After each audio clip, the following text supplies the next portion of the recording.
I'm Susan Livingston, a proud member of the RFK Human Rights Board.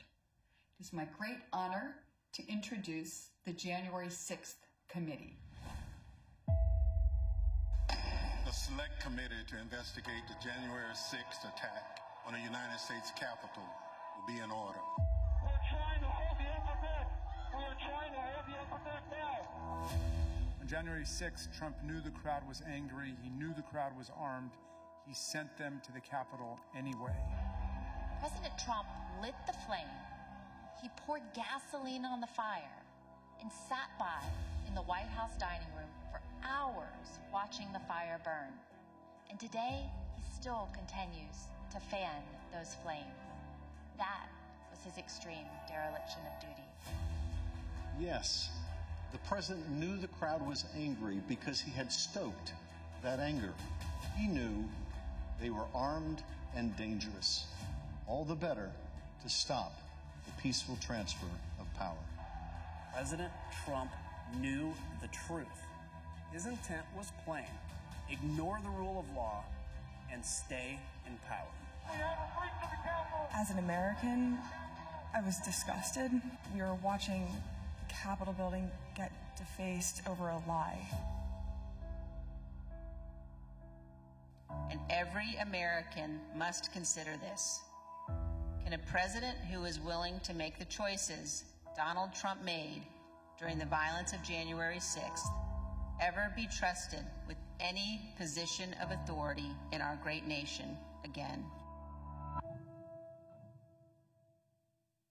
Thank you, Carrie, and to Robert F. Kennedy Human Rights for recognizing the work of the bipartisan January 6th Select Committee to protect our sacred democracy, uphold the Constitution, and hold accountable those who played a role in the heinous and deadly attack on the United States Capitol that fateful day.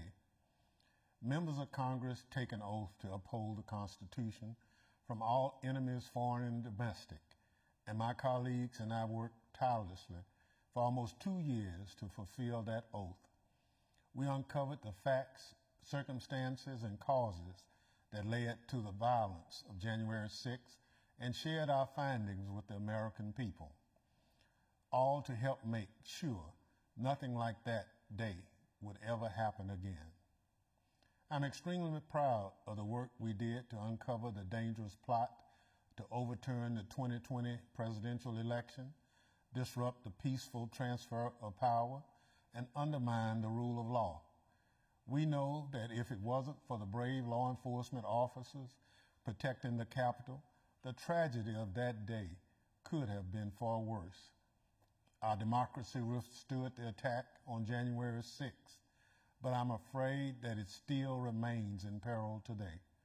That's why we need the good work of organizations like yours that will continue our mission to help ensure our democracy endures for future generations. On behalf of my colleagues and myself, I humbly thank you for this award. It is indeed an honor.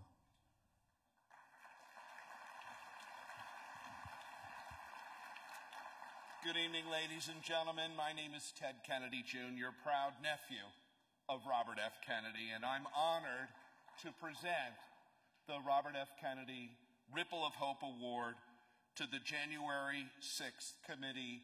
Here to accept the award on behalf of the work of the January 6th Committee is Congresswoman Elaine Uriah. Congresswoman, thank you.